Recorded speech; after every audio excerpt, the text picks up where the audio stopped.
What's up, back with another one. Today I'm showing you Kwame Brown exposing Charleston White and Say Cheese TV. Check this clip out. We're here to talk about Charleston White and Say Cheese TV. Charleston White, what a dummy. What a small little one-eyed tadpole. See, I told you, dummy. I told you. They gonna push you out in front to get behind you, boy. Didn't I tell you that, Charlie boy? What is a man to gain the world and lose his soul, Charlie dummy? And I think this is a play with Say Cheese TV, but just in case it's not, let me go ahead and get on both sides of it. I'll be like, yeah, I said it was a play if they turn out to say it's a play. And I'm going to give commentary on this side of it, just in case it's not a goddamn play. All right? That's how we gonna do that. With this little one-eyed tadpole, this turtle without the shell. And shout out to OC, though. I think he been watching my podcast. And he saw the same thing I saw. This dude is a weenie dog. You hid behind your wife. You did all that hollering and yelling, got everybody believing you some activist, and then they turn out you a character, and then we can't hold the character of the grown dummy accountable for nothing that he's saying, when all we know is that men stand on what they say, but you somehow, little jellyfish, little inchworm, got somehow you wiggle your way out of everything you say. I'm playing a character online. But then you'll turn around and say, I'm ready to kill and die about what I say online. So it's like, hold on, brother. I can hear the double-mindedness in you. You got dire consequences about what you say online, but you playing a character online. So I'm confused. See, it just happened to, they regentrified my neighborhood. They sent me to some white schools. So when I hear somebody say two things that cancel out each other, it don't make sense to me. So which one is it? Are you ready to die by what you say online, or are you just playing a character? Because we could tell you wasn't ready to die by what you said online, because you went from a way extreme of willing to go out of here to you wasn't willing to take a punch. Surely you ready to get knocked out if you was willing to die. I mean, one would think. Or was you just blowfishing like I knew you was, yelling and shouting and hitting online? Who the hell ready to die? If you ready to go, jump. But why you still putting clothes on your back, flossing your teeth, doing everything to stay alive, still feeding yourself, still drinking water, but you online talking about you ready to go? Stop drinking water. Prove it. Yeah, I'm going to prove it.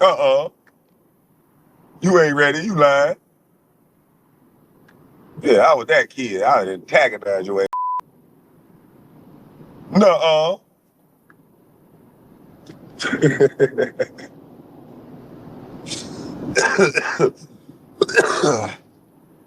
We were supposed to see you get laid out on that floor based on what you were saying. Dude bigger than you, we get it. You can pop your eye out, we get it. We ain't expecting you to whoop no dude that size, but we damn sure ain't expecting you to hide behind your wife.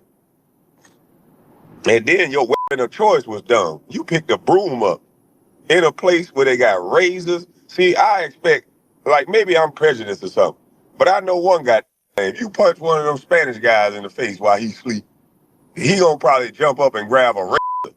See, you a little mama's boy. You jumped up and grabbed a guy. Talk about you was a gangster. A real gangster would have jumped up and grabbed the end of them clippers and swung them clippers at him, because them clippers gonna hit anything. That's like a lock in a sock. You went to jail before, didn't you? He ain't gonna be able to block that clipper, because he gonna put his arm up and that cord, it'll wrap around his arm and bust him upside his shit. But I don't know how you end up grabbing a broom. Like, that's gonna be like the minimal damage. He gonna eat that little hit, grab that thing and knock your little one out of that out. So yeah, just looking at your whole setup, I was like, ugh.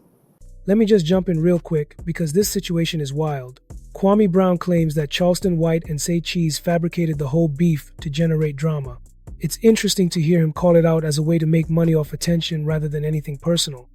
And then the way you were trembling in Atlanta, or when I did that interview with you, you was up there trembling. All that talking you were doing on stage, but you were waiting on the host to send you security guards. I said, oh man, that's good. This dude here dumb. This dude crazy. Maybe he's suicidal. I think before every interview, this nigga listen to Sean Kingston, saying all this dumb stuff he say for a check because he don't know how to make no money. Little weenie dog. Your mama, your daddy, your kid. That's all this nigga do. We understand, boy. You got locked up before you were able to finish middle school and stuff like that. We get it. He didn't go to high school with the rest of the kids. We get it. So you still dated. You out of date, boy. This ain't locked up in what, 90 something? He's still back in there. He's still back in the 90s when your mama jokes was proper. He ain't get to say all those jokes when he was on the playground with the other kids. This dummy was in the cell getting fed antidepressant medicine. Allegedly, I think I snapped. You know, if I was that young with one eye, locked up, skinny, small, like a little worm, I'd be in there telling them, give me Tylenol, give me NyQuil, let me sleep this off, give me something. Yeah, don't even open my cell. Yeah, give me some NyQuil.